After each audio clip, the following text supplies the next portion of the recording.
When Asa was telling me about this, I kind of went to my wife with a little dilemma, and I said, Asa wants to do things with ugly furniture. What do I do? I've never made ugly furniture. She gave me one of these. Then I said, well, what I meant was I don't have pictures of ugly furniture. She gave me one of these. So I dragged some things out of the basement here, and this is one of the early Morris chairs. The corbels, I think, are actually thicker than the arms, and I think I may have forgotten to pivot the back of it too at one point, but we actually did put some pivots in there and allowed it to get backwards a little bit. The sides, I wanted to do something really exciting with the sides, so I eliminated 2 slats. That was revolutionary. What I kind of lacked in design here, I made up for in the upholstery, which I did myself. The inspiration for this was, I think, mustard and ketchup on a hot dog bun, which I did hold true to form. So, I didn't really pay a lot of attention in this to the key areas, what I thought was really important. Now, I look back then, and if we look at the tops of the arms there's really no flake. If we look at the front rail, there's no flake. All the areas that you expect to see beautiful flake on a piece, it's completely missing there. That is one of those pieces that I can't quite, obviously I can't sell it, I can't bring myself to throw it out. It's kind of relegated to the bottom corner of the basement, and it's traveled through a couple of states already, and it still doesn't get sent out. So I took it to another step then, and I started paying attention to the things that I did wrong on the previous chair. And if we look, we see the tops of the arms in this case, they do have beautiful figure. And actually, I still have the same upholsterer in this shot.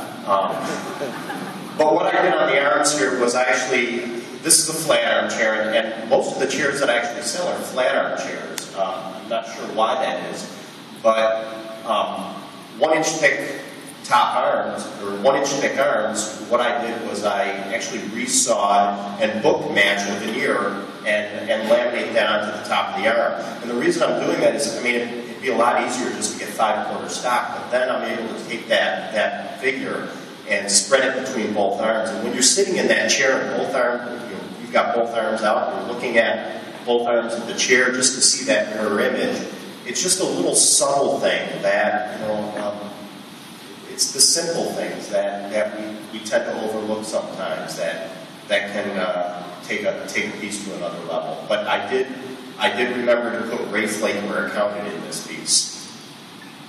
One of the things I still don't like about that particular style, though, is that's even closer to what Gustav did in his chairs with the really low lower rail. That was starting to bother me at that point, but it didn't bother me enough to do anything about the height of the lower rail. So again, another flat arm chair by the same upholsterer. And I wasn't selling a whole lot of chairs up to this point. We couldn't figure out why. Instead of dealing with a professional upholsterer, I just decided to screw around with more and more of the design. And again, I changed the side up a little bit here. I'd seen spindle chairs, I'd seen slat-sided chairs, and I wanted to do something a little bit different. And so I did the combination side on here, where I had a combination of spindles and slats. I still have that really low side rail on the bottom there, which was typical of Gus's chairs. This one, I'll show another picture. You can see I've got a little rose and stem detail there. I thought I had a close-up of it. There's a little rose and stem that's carved in there. And the picture doesn't do a lot of justice, but it was just something different. I was starting to get inspired more by Macintosh at that point, and I wanted to add in a little bit of motif there. This one was sold conditionally, under the condition that I had it reupholstered. So, and this is where I actually started to move into a professional upholsterer. And I started to get more of the Macintosh influence there. And by this time, the side rail, I had enough of that lower side rail. I raised it up. And, you know, I'd like to sit here and say that the reason I raised that lower side rail was because it looked better, you know, aesthetically. It made the chair more lighter. And most of my arts and crafts furniture is lighter than the originals. I've heard people refer to my work as diet stickly. It's just a lot skinnier pieces, a lot lighter pieces. And so I raised that up, and I'd like to say it was because it makes it a lot lighter.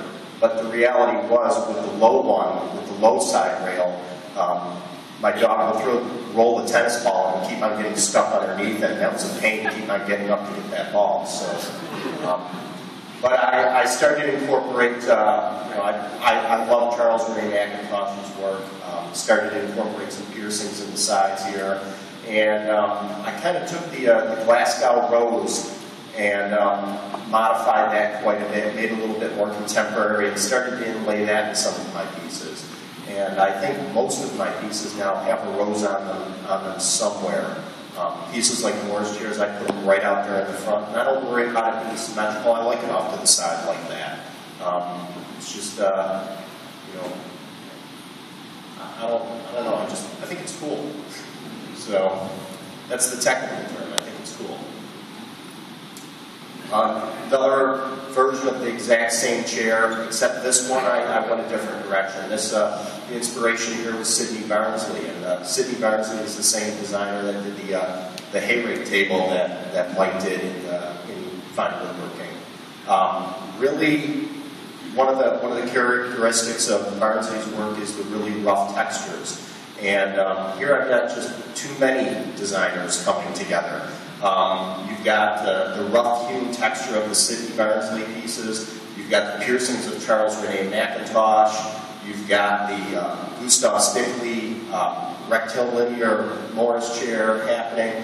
And it's just like, you know, I like pizza. I like chicken wings. I like Guinness.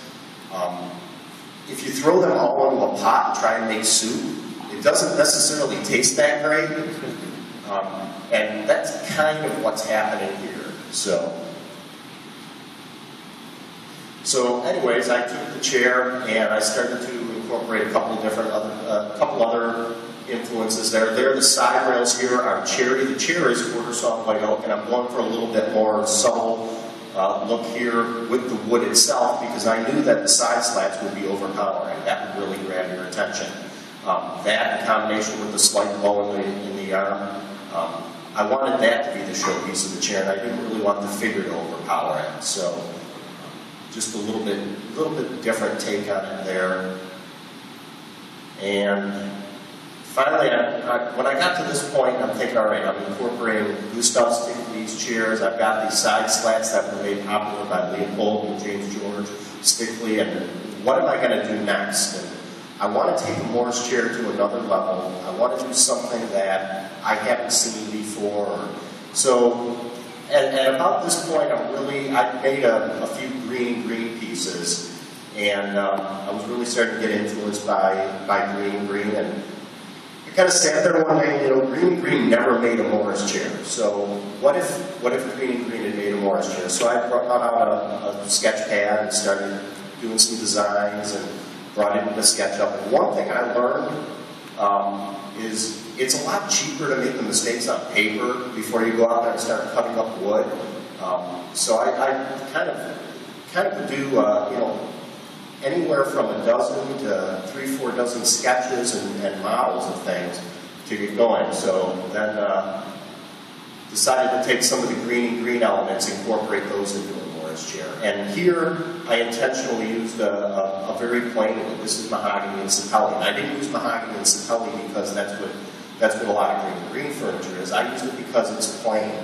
I knew that if I were to take quarter sawn white oak and I incorporated all these details of all the peg joinery and all of the double cloud lifts and all of the things that are going on in this, it would become that soup again, that pizza chicken wing Guinness soup, which didn't taste really good. So just a plainer wood, go with the mahogany, let the details shine. And So I started off making some really horrible furniture, and I'd like to think I got a little better. And I just wanted to say thanks for having me here, and I'm really honored to be up here with these folks, and thank you very much.